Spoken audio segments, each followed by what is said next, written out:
Seorang mahasiswi Institut Teknologi Bandung, Fakultas Seni Rupa dan Desain Grafis, inisial SSS, akhirnya ditangkap Kepolisian Negara Republik Indonesia atas perbuatannya mengunggah sebuah meme foto hasil rekayasa menggunakan AI, di mana foto itu, Prabowo, wajah yang mirip Prabowo dan wajah yang mirip dengan Jokowi dibuat berciuman.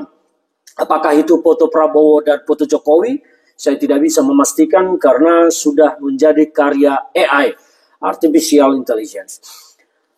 SSS ditangkap kepolisian dan dijadikan tersangka dengan tuduhan pasal 45, pasal 35, junto pasal 27 dan 51 Undang-Undang ITE.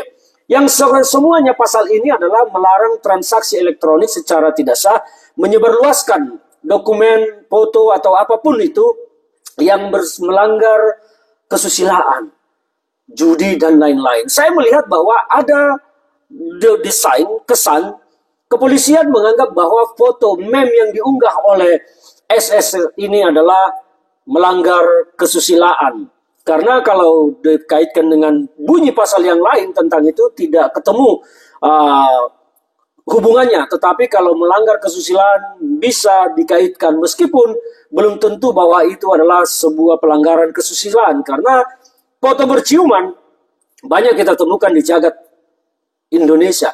Foto berciuman bisa kita temukan dengan mudah di mana saja. Bahkan bukan cuma foto, tetapi video berciuman banyak sekali beredar dan tidak melanggar Undang-Undang ITE. Di pasal ini sebetulnya, pasal 45 ini ada pengecualian apabila dia adalah karya seni atau untuk perlindungan diri, membela diri, atau olahraga, pembelaan diri, dan lain-lain. Saya melihat bahwa AI ini adalah sebuah karya seni.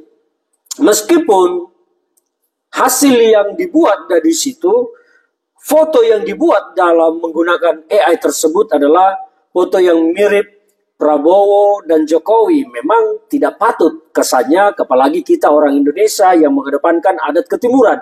Tetapi sebetulnya soal adat ketimuran ini juga di negara kita ini sudah terlalu omong kosong juga, karena di banyak tempat juga sudah kita tidak mengenal lagi soal adat budaya. Kita ini sudah menjadi terlalu vulgar, terlalu barbar, apalagi soal perilaku tidak tahu malu, soal korupsi. Kalau kita lihat ketimuran kan harusnya malu menjadi koruptor. Tetapi di negara kita, koruptor malah lebih berjaya, lebih hebat, lebih terkenal daripada masyarakat yang baik-baik.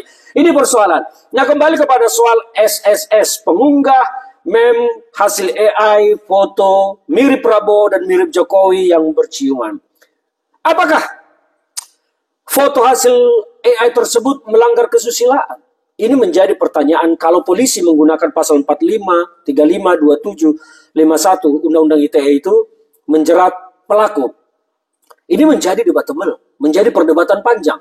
Apakah seseorang, dua orang yang berciuman itu, meskipun ini laki-laki dengan laki-laki, adalah melanggar kesusilaan? Ya, dan bagaimana kalau ternyata ini adalah masuk kategori sebuah karya seni meskipun menggunakan wajah mirip Prabowo dan wajah mirip Jokowi? Ini harus ditelaah panjang. Bagi saya ini bukan soal pembuktian secara hukumnya, tetapi ini ada upaya pembungkaman yang nyata bagi kekritisan, memberikan kritik. Kita harusnya menganggap meme tersebut adalah sebuah kritik yang tajam kepada Prabowo dan Jokowi yang terlihat begitu mesra, bahkan sampai ada cerita tentang matahari kembar, bahkan ada cerita bahwa Prabowo bonekanya Jokowi, ada cerita bahwa Prabowo diatur Jokowi, ada cerita bahwa Prabowo itu takut sama Jokowi. Jadi, meme tersebut menurut saya adalah sebuah hasil karya seni menggunakan AI memberi kritik kepada Prabowo dan Jokowi yang terlalu mesra. Kemesraan mereka ditandakan dengan berciuman. Itulah sebuah asumsi saya melihat dari hasil meme tersebut. Nah, pertanyaan kedua, bagaimana kalau tiba-tiba jutaan akun media sosial di Republik Indonesia ini karena dalam bentuk protes dan kritik kepada perilaku penangkapan ini beramai-ramai mengunggah foto tersebut kembali di media sosial? Apakah kepolisian akan menangkapi mereka semua? 1 juta orang itu, atau jutaan orang itu apakah akan ditangkapi semua dengan tuduhan pasal yang sama? Ini kan menjadi pertanyaan besar juga, apalagi saya perhatikan tadi di laman media sosial, khususnya di laman media sosial X, semakin banyak yang mengunggah foto tersebut. Bagaimana kalau nanti akhirnya jutaan akun mengunggah foto tersebut, apakah semua akan ditangkapi juga oleh kepolisian?